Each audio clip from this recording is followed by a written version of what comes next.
বাবা এক কিংবদন্তি ফুটবলার আর ছেলে এখন হাঁটছে সেই একই পথে। ক্রিস্টিয়ানো রোনালদোর স্বপ্ন ছিল একদিন ছেলেকে নিয়ে মাঠে নামবেন জাতীয় দলের জার্সিতে, আর সেই স্বপ্নের দিকে এক ধাপ এগিয়ে গেলেন তার ছেলে রোনালদো জুনিয়র, কারণ এবার তিনি ডাক পেয়েছেন পর্তুগালের অনূর্ধ্ব 16 দলে। বাবা ছেলের এই গল্পটা সিনেমার মতোই। রোনালদো জুনিয়রের বয়স এখন মাত্র 14। বাবার মতো তিনিও খেলছেন আক্রমণ ভাগে, লেফট উইঙ্গার হিসেবে। রোনালদো যেখানে আল নাসরের তারকা, সেখানে ছেলে খেলছে আল নাসরের বয়স ভিত্তিক দলে।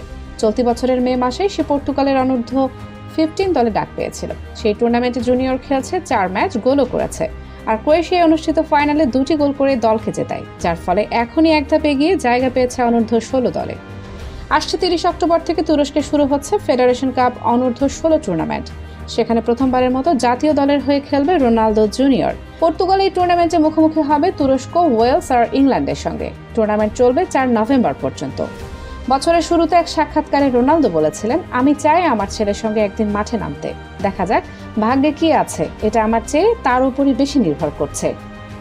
এখন রোনালদোর বয়স 40, তবুও তার ফিটনেস এমন যে আরো 2-3 বছর খেলে যাওয়া অস্বাভাবিক কিছু নয়।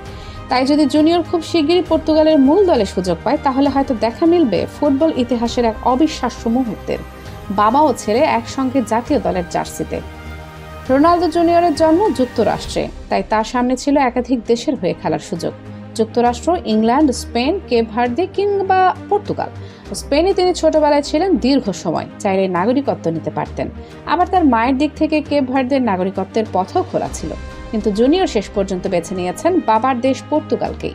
এটাই দেখায় রোনালদো জুনিয়র শুধু মাঠে নয়, হৃদয় নিয়েও চলছেন তার বাবার উত্তরাধিকার। এখন দেখার বিষয় কবে সেই দিনের দেখা মিলবে, যেদিন রোনালদো আর তার ছেলে একসঙ্গে মাঠে নামবেন, আর দর্শকরা দেখবে ইতিহাসের সবচেয়ে অনুপ্রেরণামূলক ফুটবল মুহূর্তটি।